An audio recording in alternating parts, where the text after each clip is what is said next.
बिस्मिल्लाहिर्रहमानिर्रहीम, अस्सलाम वालेकुम। आज 9 जनवरी बरोज हफ्ता हम बात करेंगे अपोजिशन के फौज मुखालिफ बयानात कैसे गले का फंदा बन गए और मुफ्ती कफायत कैसे बिल में जा छुपा। और बात करेंगे हम कि बिलावल और मरियम की मोहब्बत की जो पतंग है उसकी डोरें इलेक्शन कमीशन के पास कैसे जा पहुंची हैं, इसकी डिटेल मैं आपके सामने रखूंगा। अगर आपने हमारे चैनल को सब्सक्राइब नहीं किया तो चैनल को सब्सक्राइब कर लें, और अगर आपके कोई सवालात होते हैं तो कमेंट सेक्शन में आप वो सवालात भी पूछ सकते हैं। मैं आपको बता दूं कि किसी भी मुल्क में, बनाना रिपब्लिक में भी ये शायद ना होता हो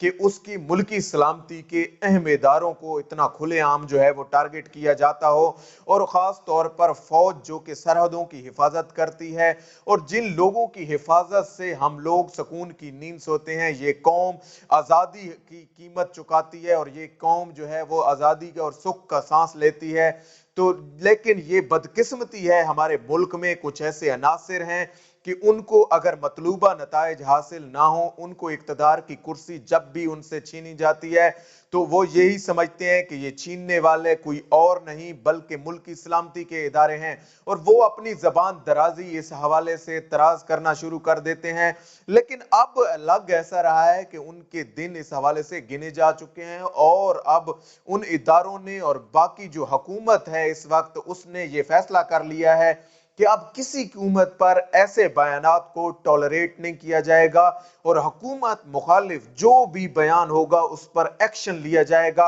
आज इस बात का इंदिया अगरचे इमरान खान साहब जो है वो गए हुए थे क्वेटा के दौरे पे, जो साने माज था उसके सिलसिले में जब सहाफियों ने उनसे सवालात पूछे पीडीएम के रिलेटेड, अपोजिशन से रिलेटेड, तो इमरान खान ने बताया कि फौज मुखालिफ बयानात पर तमाम लोगों का हम इलाज करेंगे, और जो भी फौज मुखालिफ बयान देगा, जो भी जनरल बाजवा से रिलेटेड जो है वो जबान दराजी करेगा या मुल्क की सलामती के किसी भी शख्सियत के खिलाफ जबान दराजी करेगा, तो उसके खिलाफ ना सिर्फ आप एक्शन होता हुआ देखेंगे बल्कि आप देखेंगे कैसे उन्हें जो है वो सजाएं होती हैं और मुकदमात दर्ज होते हैं। इस सिलसिले की पहली कड़ी हम पहले ही बयान कर चुके हैं कि मुफ्ती कफायत इसमें शिकंजे में सबसे पहले आया है, क्योंकि सब लोगों ने मीडिया पे देखा कि कैसे वो जबान दराजी करता है, और खास तौर पर उन दिनों में जब फौज के जवान शहीद होते हैं और वो मीडिया पे आके ऐसी जबान बोलता है कि कोई भी मुहिब्बे वतन पाकिस्तानी सुने तो उसका दिल चीर चीर हो जाए कि ये क्या शख्स है जो इस मुल्क का खाता है, जो इस मुल्क का पीता है, लेकिन इसी की थाली में छेद करना चाहता है और इसी के जो मुल्क की सलामती के लोग हैं उन्हीं को टारगेट करना चाहता है। जो लोग दुश्मन एजेंडा लेके चल रहे हैं उस एजेंडे की सपोर्ट में वो शख्स चल रहा है। तो उस वक्त मुफ्ती कफायत के खिलाफ काबीना इस बात की मंजूरी देती है वजारत दाखिला को कि आप इसके खिलाफ आर्टिकल 6 के तहत जो है वो मुकदमा दर्ज करें गद्दारी का, और पेशावर में जो है वो उनका मुकदमा दर्ज होता है। इसके अलावा उसके अपने डिस्ट्रिक्ट मासेरा में भी मुकदमा दर्ज होता है, और जब उसके घर पर छापा मारा जाता है वो वहां से भाग निकलता है, अपने बहनोई बहन वगैरह भाई को पकड़वा देता है, खुद जो है वो कहीं किसी मदरसे के बिल में जाके छुप जाता है जिस तरह चूहे भाग जाते हैं। इस तरह की इस वक्त उसकी सिचुएशन है, वो कहीं से ढूंढने को भी नहीं मिल रहा, और उसके जो सपोर्टर थे खास तौर पर मौलाना फजल रहमान हो गया या बाकी लोग जो उसकी जमात के हैं, वो लोग भी उसका नाम लेना भी गवारा नहीं करते। वो शख्स जो तू तरा करता था और बड़ी चींचना थी उसकी और मीडिया पे आके बड़ा बोलता था, लेकिन अब उसका पता ही नहीं है वो चारों सूबों में किधर गुम हो गया है। और मुझे याद आ रहा है कि जैसे मोटरवे के रेप केस में आबिद मली नाम का शख्स जो है वो रुपोश हो गया था और उसे जो तलाश कर लिया गया था, वो दिन दूर नहीं जब मुफ्ती कफायत को भी तलाश कर लिया गया जाएगा, क्योंकि आज इमरान खान ने उनका भी नाम लिया और उन्होंने कहा कि मुफ्ती कफायत को हर सूरत जो है गिरफ्तार किया जाएगा और वो छुप नहीं सकेगा। इस हवाले से अहम अपडेट जो हुई थी पिछले दिनों परसों हुई है, उसमें आईजी केपीके की जानिब से एक लेटर लिखा जाता है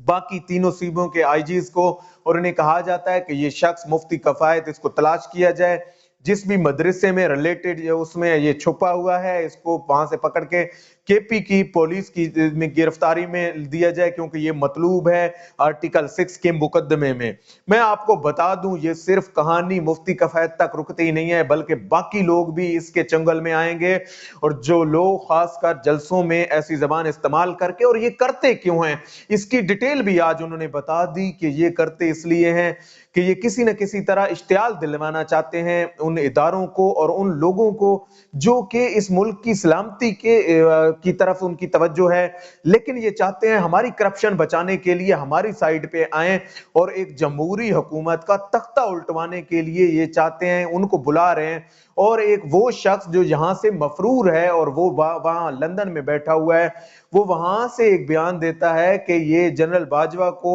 जो है ये मौजूदा हुकूमत को हटा देना चाहिए, नहीं तो फौज में वो बगावत की बात करता है कि फौज के अंदर से जनरल उठकर इसको जो है वो हटाएं। और अगर ये ऐसे नहीं करता, आप अंदाजा लगा लें किसी बनाना रिपब्लिक में भी ऐसा नहीं होता होगा। ऐसे शख्स को 3 बार वजीर आजम किसने बना दिया, जो शख्स इस तरह की जबान इस्तेमाल करता है कि जो किसी तौर पर इस मुल्क के इंटरेस्ट में नहीं है। आप अंदाजा लगाएं, अमेरिका में जितने भी हालात खराब हुए हैं, लेकिन उनका जो नेशनल इंटरेस्ट है उसको हमेशा सेव किया जाता है। अभी रिसेंट एक वाकया हुआ, वहां पे डोनाल्ड ट्रंप का जो कैपिटल हिल पे हमला हुआ, मैं आपको बता दूं कि डोनाल्ड ट्रंप की अपनी पार्टी डेमोक्रेटिक के भी लोगों ने भी उसकी मुखालफत की और उन्होंने ये भरपूर तरीके से कहा कि जो बात गलत है वो गलत है। ये नहीं हो सकता कि हम इस बात में भी डोनाल्ड ट्रंप का साथ दें, जो अकदाम गलत है, जो मुल्क की सलामती के खिलाफ है और जो मुल्क की बदनामी का बायस बन रहा है। मैं हैरान हूं यहाँ पे लोगों के, जो लोग अभी भी उन लोगों को सपोर्ट करते हैं जो कि किसी तौर पर सपोर्ट करने के काबिल नहीं है।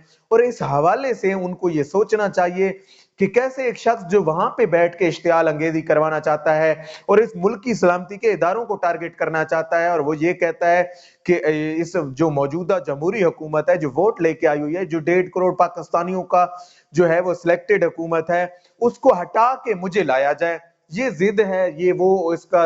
अकड़पन है जो कि निकाला जाना चाहिए। और अब मेरे ख्याल में इस हवाले से फैसले किए जा चुके हैं और आने वाले वक्त में यही बताया जा रहा है। जैसे आज इमरान खान ने कहा कि ये पहली हुकूमत है जो डीजल के बगैर चल रही है, वरना हर हुकूमत में मौलाना फजल रहमान असम्बली का हिस्सा होते हैं। और बड़ी दिलचस्प बात आपको बता दूं, एक शख्स उनकी पार्टी का कहता है कि इस दफा असम्बली में इस्लाम नहीं है। भाई क्यों इस्लाम नहीं है? मौलाना फजल रहमान नहीं है। आप अंदाजा इनकी सोच का, ये अपने वर्कर्स को कितना महदूद कर देते हैं और कितना उसको कंजेस्टेड कर देते हैं कि उनकी सोच इन्हीं के लीडर्स का महदूद हो जाती है। उनको भी ये सोचना चाहिए कि ये लोग जो कि हमेशा इक्तदार में आते हैं लेकिन उनके मसाइल का जो है वो अदराक नहीं करते। एक शख्स अगर 5 साल के लिए आया है और वो नेक नियति से काम कर रहा है तो उसे कम से कम 5 साल का मौका देना चाहिए और 5 साल के बाद जो सिचुएशन होती है उसकी तरफ जाना चाहिए। अब मैं आ जाता हूं दूसरी खबर की जानिब कि जो बिलावल और मरियम ने जो मोहब्बत की दास्तान शुरू की थी, पतंग शुरू की थी, उसको जो है वो अब उसकी डोर इलेक्शन कमीशन में कैसे पहुंच चुकी है। नून लीगी अरस्तु आज एहसन इकबाल एक बयान देते हैं, वो कहते हैं कि नून लीग जो है वो पीपल्स पार्टी के खिलाफ सिंध में कोई उम्मीदवार नहीं उतारेगी। नून लीग को आज ये दिन भी देखना पड़ रहा है कि वो अपना उम्मीदवार ही नहीं उतारेगी और ना वो इस काबिल है कि वो कोई उम्मीदवार उतार सके। आने वाले दिनों में जो भी अपडेट्स होगी हम अब उसके हवाले से आपको जो है वो आगाह करते रहेंगे। अल्लाह पाक आपका हामी और नासिर हो। पाकिस्तान जिंदाबाद।